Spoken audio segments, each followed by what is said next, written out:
अब हम बात करेंगे सुप्रीम कोर्ट ऑफ इंडिया की। सुप्रीम कोर्ट ऑफ इंडिया क्या है? It is a hierarchical system. क्या है? हायरार्किकल सिस्टम है। क्या है? Hierarchical system of our country है। जो हमारा कोर्ट सिस्टम है इंडिया का जो कोर्ट सिस्टम है वो क्या है? एक हायरार्किकल सिस्टम है। इसका मतलब क्या है? इसका मतलब ये है कि पहले आप डिस्ट्रिक्ट कोर्ट में जाएंगे, फिर आप हाई कोर्ट में जाएंगे, फिर आप सुप्रीम कोर्ट में जाएंगे। आपको ये तीन लाइन फॉलो करनी पड़ेगी। आज हम बात करते हैं सुप्रीम कोर्ट ऑफ इंडिया की। सुप्रीम कोर्ट के जजेस और वकील्स का क्या रोल होता है, कैसे सिलेक्शन होता है और बाकी चीज़ें कैसी होती बात करते हैं। आइए बात करते हैं अपॉइंटमेंट ऑफ द जजेस ऑफ द सुप्रीम कोर्ट। पहली बात तो ये जानना जरूरी कि अभी फ़िलहाल कितने जजेस हैं सुप्रीम कोर्ट में। करेंटली दे आर 33 जजेस and 1 chief justice of India. कुल मिला के 34 लोग हैं हमारे सुप्रीम कोर्ट ऑफ इंडिया में। जजेस of the Supreme Court are appointed by the president. ये जो सुप्रीम कोर्ट के जज होते हैं वो अपॉइंट किसके द्वारा किए जाते हैं? Bye the president of India.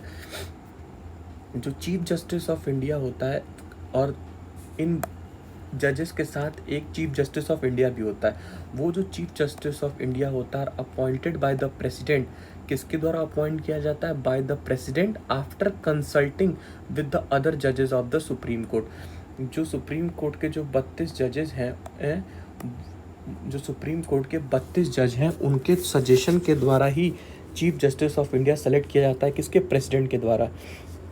लेकिन पहले थोड़ी चीज़ें अलग थी। 1950 से 1973 के बीच में जो सबसे सीनियर मोस्ट जज होता था, जो सबसे क्या होता था? सीनियर मोस्ट जज होता था, वही चीफ जस्टिस ऑफ इंडिया बनता था। बट ये धीमे धीमे विद द टाइम बदल गया। अब बात आती है क्वालिफिकेशन ऑफ जजेस। सुप्रीम कोर्ट का जज बनने के लिए क्वालिफिकेशंस क्या होगी लोगों की? पहला, he should be the citizen of India. पहली बात तो वो देश का नागरिक होना चाहिए। ही शुड बी जज for the high court for the 5 year. और वो हाई कोर्ट का जज होना चाहिए 5 साल के लिए, या वो हाई कोर्ट में वकील होना चाहिए फॉर द लास्ट 10 ईयर्स, 10 सालों के लिए। As well as non jurist. Non jurist का मतलब होता है a well informed person for the Constitution of India. देश के संविधान का अच्छा जानकार होना चाहिए। और जज बनने के लिए, सुप्रीम कोर्ट के जज बनने के लिए कोई भी एज रिस्ट्रिक्शन नहीं है। कोई भी एज रिस्ट्रिक्शन नहीं है। आप सबसे यंगेस्ट भी हो सकते हैं, आप सबसे यंग भी हो सकते हैं, आप एक मिड एज के इंसान भी हो सकते हैं, कोई भी हो सकते हैं। और फिर आता है इसके बाद, अगर आप जज बन गए तो ओथ्स एंड अफर्मेशन। ये सिर्फ बोल बच्चन की बातें हैं कि मैं देश के कानून का सही तरीके से पालन करूँगा, मैं अपने पद के प्रति ऑनेस्ट रहूँगा, और ये बाकी सब चीज़ें जो सबको पता है। फिर सैलरी और अलाउंसेस।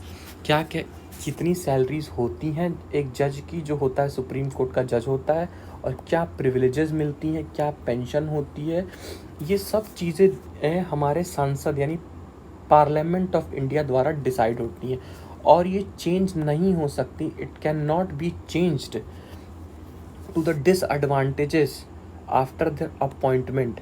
ऐसी बात ये, अगर सुप्रीम कोर्ट का जज अपॉइंट हो गया, अगर उसकी सैलरी मान लीजिए 1 लाख रुपए है, अज्यूम कर लीजिए, उसके अपॉइंटमेंट के बाद आप उसको कम नहीं कर सकते, उसके डिसएडवांटेजेस में।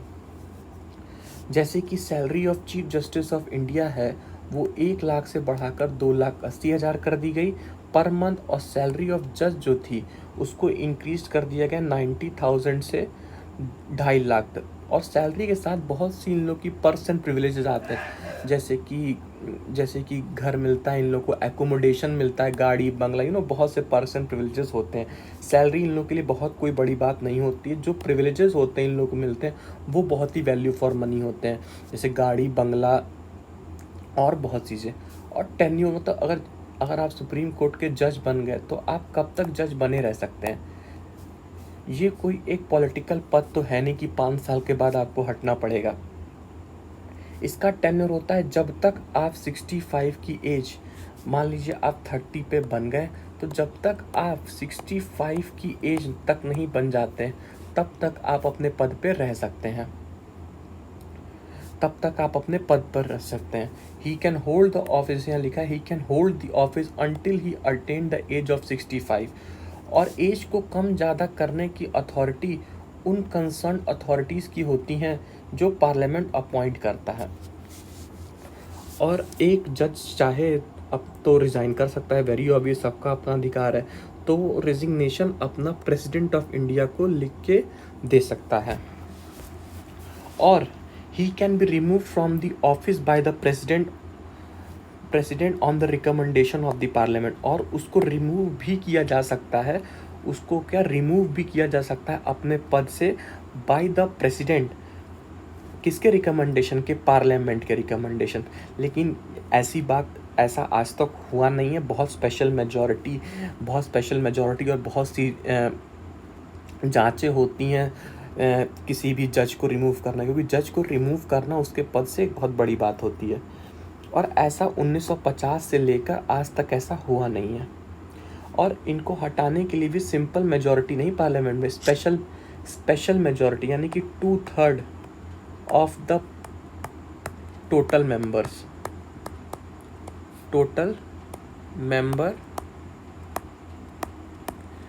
मेंबर जो प्रेजेंट है करेंटली, वैसे हटते हैं। जज inquiry act 1968 related to the procedure relating to जो जज इंक्वायरी एक्ट है, जज इंक्वायरी एक्ट के तहत आता है कि आप किसी जज को रिमूव कर सकते हैं उसके पद से। लेकिन ये जल्दी होता नहीं है, ये बहुत रेयर केस है कि किसी जज को उसके पद से हटाया जाए। अगर लेकिन रिमूव करना है तो क्या प्रोसीजर होता है? पहला step, the removal of the action is signed by the 100 members of the Lok Sabha and 50 members of the Rajya Sabha. और अगर उसको रिमूव करना है तो एक पेपर आएगा, इसमें लिखा होगा, उस पर 100 मेंबर्स का साइन लोकसभा में होना चाहिए और 50 मेंबर्स का साइन होना चाहिए राज्यसभा में। फिर वो speaker of the respective house पे डिपेंड करता है, वो उसको एडमिट करता है, उसको एक्सेप्ट करता है कि नहीं करता है। अगर वो उसको एक्सेप्ट करता है तो 3 मेंबर की कमेटी फॉर्म्ड होती है टू इन्वेस्टिगेट द मैटर की क्यों रिमूव कर रहे हैं, क्या प्रॉब्लम हुई, क्या मिसबिहेवियर हुआ, उसके ऊपर जांच चलती है। और उन 3 मेंबर में कौन कौन होते हैं?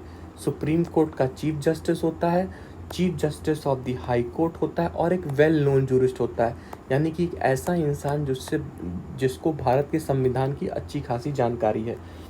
और अगर ये सब होने के बाद अगर पता चलता है कि जज की यहाँ गलती है तो उसको रिमूव किया जाता है। लेकिन ये पास तभी होगा जब 2/3 ऑफ मेजॉरिटी के बाद ही प्रेसिडेंट साइन करेगा फॉर द रिमूवल ऑफ जज, तभी जज रिमूव हो पाएगा।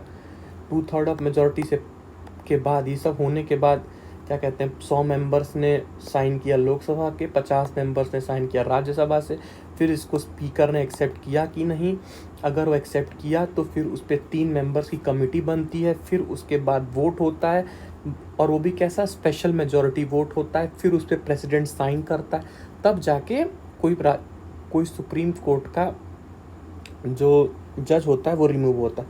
और ये एक बहुत ही लंबा प्रोसीजर है और बहुत ही कॉम्प्लिकेटेड प्रोसीजर है जो आज तक हुआ नहीं है। अब आता है एक्टिंग जज और रिटायर्ड जज का रोल क्या होता है। जज ऑफ द सुप्रीम कोर्ट, जैसे हमें पता है एक्टिंग और रिटायर्ड जज का रोल क्या होता है। जज ऑफ द सुप्रीम कोर्ट को chief justice of India appoint कर देता है प्रेसिडेंट के कुछ रीजन की वजह से।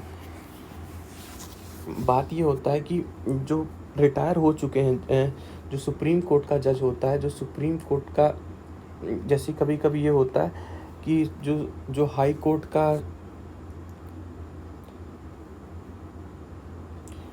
जो सुप्रीम कोर्ट का जो जज होता है उसको कभी कभी ना as a chief justice of India appoint कर दिया जाता है। क्यों अपॉइंट कर दिया जाता है, उसके कुछ रीजंस होते हैं। जैसे चीफ जस्टिस ऑफ इंडिया का टेम्परली एब्सेंट है, जैसे चीफ जस्टिस ऑफ इंडिया कहीं गया है या कुछ है, तो उसकी जगह पे जो सुप्रीम कोर्ट का सुप्रीम कोर्ट का जो जज होगा, वो एक्ट करेगा as a chief justice of India, है ना। When chief justice of India is absent या not able to perform his work, या उसके कुछ हेल्थ इश्यूज़ हैं या उनकी डेथ हो गई, तो उस केसेस में जो सुप्रीम कोर्ट का जज होता है उसको as a chief justice of India appoint कर दिया जाता है। ये बात हुई। फिर आता है एड हॉक जजेस और उनका रोल क्या होता है। जब जब जब सुप्रीम कोर्ट में परमानेंट मेंबर्स यानी परमानेंट जज की कमी होती है या उनकी पोस्ट खाली होती है, तो जो हाई कोर्ट का जज होता है उसको एज अ सुप्रीम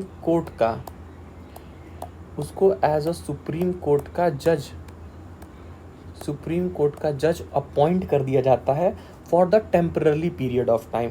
और जो हाई कोर्ट का जज सुप्रीम कोर्ट का जज बना है उसको वो सारी फैसिलिटीज़ मिलेंगी जो सुप्रीम कोर्ट के जज को मिलती हैं, भले ही वो टेम्पररी पीरियड के लिए ही क्यों ना हो। उसके पास वो सेम पावर्स होंगी, सेम डिट्टो एग्जैक्टली वही पावर्स होंगी जो सुप्रीम कोर्ट के जज के पास होंगी। और रिटायर्ड जज का रोल क्या होता है। नेशनल इमरजेंसी के समय चीफ जस्टिस ऑफ इंडिया या chief justice of high court जो रिटायर्ड जज हो चुके हैं उनको जज का रोल दे दिया जाता है, या जो retired chief justice of India उन्हें चीफ जस्टिस का रोल दे दिया जाता है उनसे पूछ के। और उनके जो पर्क्स एंड प्रिविलेजेस हैं वो प्रेसिडेंट डिसाइड करता है। उनके जो पर्क्स एंड प्रिविलेजेस कौन डिसाइड करता है, प्रेसिडेंट डिसाइड करता है। फिर आता है सीट्स एंड प्रोसीजर्स, है ना। ये कहता है सीट्स एंड प्रोसीजर, ये कहता है जो हमारा कॉन्स्टिट्यूशन ऑफ इंडिया है declare that Delhi as a centre Delhi जो होगा वो सुप्रीम कोर्ट का क्या होगा, सेंटर होगा, और भी उसकी ब्रांचेस हो सकती हैं। लेकिन बात ये कोई ना चीफ जस्टिस ऑफ इंडिया को फोर्स नहीं कर सकता कि और क्वेश्चन नहीं कर सकता कि आप इसकी ब्रांच यहाँ खोलिए वहाँ खोलिए। ये सिर्फ और सिर्फ उस पर डिपेंड करता है कि वो सुप्रीम कोर्ट की ब्रांच कहाँ खोलता है, और ये कहीं भी क्वेश्चनेबल नहीं होता। अगर वो चाहेगा कि ये नीड है कि दूसरी ब्रांच खोली जाए तो वो ऑर्डर देगा नई ब्रांच खोलने का, लेकिन उसके ऊपर कोई क्वेश्चन नहीं कर सकता कि आप इसकी ब्रांच यहाँ खोलिए वहाँ खोलिए। फिर क्या आता है मोड ऑफ अपॉइंटमेंट्स, है ना। क्या क्या इंडिपेंडेंसी होती है सुप्रीम कोर्ट की। सुप्रीम कोर्ट की क्या क्या इंडिपेंडेंसी होती है जो देश को चलाने के लिए ज़रूरत होती है। Modes of appointment, supreme court जो अपॉइंटमेंट होता है उसमें वो इंडिपेंडेंट होता है, वो किसी को भी कुछ भी अपॉइंट कर सुप्रीम कोर्ट जिसको चाहेगा जज अपॉइंट करेगा, जिसको चाहे वो वकील अपॉइंट करेगा, और बाकी क्लरिकल पोस्ट है उस पर पार्लियामेंट कोई क्वेश्चन नहीं उठा सकता। और सिक्योरिटी ऑफ टेन्योर, उनका जो टाइम पीरियड होता है वो क्या होता है, सिक्योर होता है। उस टाइम पीरियड के पहले उनको कोई नहीं निकाल सकता एक्सेप्ट अगर उन्होंने कोई गलत चीज़ की है। फिक्स सर्विस कंडीशन, उनकी जो सैलरी और बाकी सब चीज़ें होती हैं वो फिक्स्ड होती हैं, उसको आप चेंज नहीं कर सकते। बढ़ा जरूर सकते हैं, चेंज नहीं कर सकते। चेंज आप तभी कर सकते हैं जब देश में इमरजेंसी लगी हो, इमरजेंसी लगी हो। और जो उनका खर्च होता है वो कंसोलिडेटेड फंड ऑफ इंडिया से निकाला जाता है। जो उनकी सैलरीज और एक्सपेंसेस होते हैं वो कंसोलिडेटेड फंड ऑफ इंडिया से दिया जाता है उनके। लेकिन एक और बात होती है, वो अब रिटायरमेंट के बाद प्रैक्टिस नहीं कर सकते। जैसे कि कोई सुप्रीम कोर्ट का वकील था, 65 ईयर होने के बाद उसने प्राइवेट प्रैक्टिस शुरू कर दी 65 साल के, तो इस पर बैन लग गया, इस पर बैन है, आप ये नहीं कर सकते चाहे आप जो भी हो। और सबसे बड़ी चीज़, it has a right to punish for its contempt. किसी ने कुछ भी गलत किया तो सुप्रीम कोर्ट के पास ये पावर है टू पनिश द क्रिमिनल, है ना। और पहली बात और सबसे मोस्ट इम्पॉर्टेंट चीज़ जो होती है इसका, सेपरेशन फ्रॉम एग्जीक्यूटिव। इसके कोई भी डिसीज़न, सुप्रीम कोर्ट के कोई भी डिसीज़न पार्लियामेंट में क्वेश्चनेबल नहीं होते। आप उसके डिसीज़न पे क्वेश्चन नहीं उठा सकते।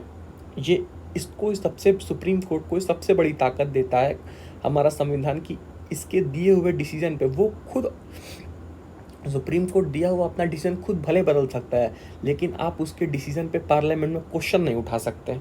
It's jurisdiction. और अगर आप इसकी बात नहीं मानते, सुप्रीम कोर्ट ने कोई ऑर्डर दिया, अगर आप उसकी बात नहीं मानते तो आप भी एक क्राइम कर रहे हैं और आप पे मानहानि का केस चल सकता है, डिसओबेड, है ना। If its jurisdiction is not curtailed mean can not be disobeyed. इसके डिसीजन को आप मना नहीं कर सकते। सुप्रीम कोर्ट ने जो भी ऑर्डर दिया है, जो भी ऑर्डर दिया, आपको उसको मानना ही पड़ेगा। और एक और इम्पॉर्टेंट चीज़ है, जैसे हमें पता है कि नया सुप्रीम कोर्ट बन रहा है जिसमें 800 लोकसभा 800 लोकसभा सीटें हो सकती हैं। वहाँ पे 800 मेंबर्स बैठ सकते हैं, जो कि एक सही बात है, नया बनना चाहिए, क्योंकि वो जो बिल्डिंग थी बहुत पहले बनी थी और काफ़ी पुरानी भी हो गई थी। अब उसको शायद उसको म्यूज़ियम में कन्वर्ट कर दिया जाएगा और जो नई बिल्डिंग है वहाँ बाकी कार्यकाल बाकी चीज़ें चलेंगी। अब इसे बहुत लोग क्वेश्चन उठाएं कि सही है या गलत है, इतना पैसा क्यों लगना चाहिए। वो एक अपनी अपनी सोच है लोगों की, लोकतांत्रिक देश है, सोच सबकी हो सकती है अलग अलग। क्योंकि मेरा मानना है कि नई चीज़ें बन रही हैं तो उसको अप्रिशिएट करना चाहिए। क्वालिफिकेशन ऑफ जज पता चल गया आपको। Oaths and affirmation, oaths and affirmation में यही है कि मैं अपने पद का निष्ठापूर्वक निभाऊंगा, कोई गलत काम नहीं करूंगा, जब तक मैं सर्विस में हूं अपने पोस्ट की सीक्रेसी रखूंगा, देश की इंटीग्रिटी बनाए रखूंगा। और बाकी चीज़ें तो आप जानते ही हैं, कितनी चीज़ें क्या सही होती हैं, क्या गलत होती हैं। सुप्रीम कोर्ट ही एक ऐसी जगह है, भले कहते हैं ना कि and justice denied is justice delay, but लेकिन एटलीस्ट आपको जस्टिस मिल तो रहा है, भले थोड़ा देर मिल रहा है, उसमें पॉलिटिक्स नहीं इन्वॉल्व हो सकती जल्दी। तभी तो आज की जनता कहती है, गरीब से गरीब इंसान कहता है I will see you in a court. उन्हें हमारे देश के संविधान और न्यायपालिका पे इतना भरोसा है, तभी तो लोग कह पाते हैं कि I will see you in a court. बहुत से ऐसे केसेस हैं जो बहुत गरीब इंसान ने किए और वो जीत गए। क्यों जीत गए? क्योंकि उसमें सुप्रीम कोर्ट में पॉलिटिक्स का रोल बहुत कम होता है। कहने की बात अलग है कि सुप्रीम कोर्ट में पॉलिटिक्स एंड नॉन चलती, लेकिन नहीं चलती उतनी, और हमें इस बात को मानना भी चाहिए। सोचिए, सुप्रीम कोर्ट का जज होता है, कितनी बड़ी पावर होती है, उसको जल्दी कोई हटा नहीं सकता है। तो वरना अगर इनके हाथ में दे दिया जाए चीज़ें कि पार्लियामेंट डिसाइड करे कि कौन जज और कौन, पार्लियामेंट के मेंबर्स डिसाइड करें कि कौन जज बनेगा कौन जज नहीं बनेगा, तो सोचिए कितना करप्शन हो जाएगा। संविधान लिखने वालों ने क्या बेहतरीन दिमाग रहा होगा और उन्होंने क्या लिखा होगा।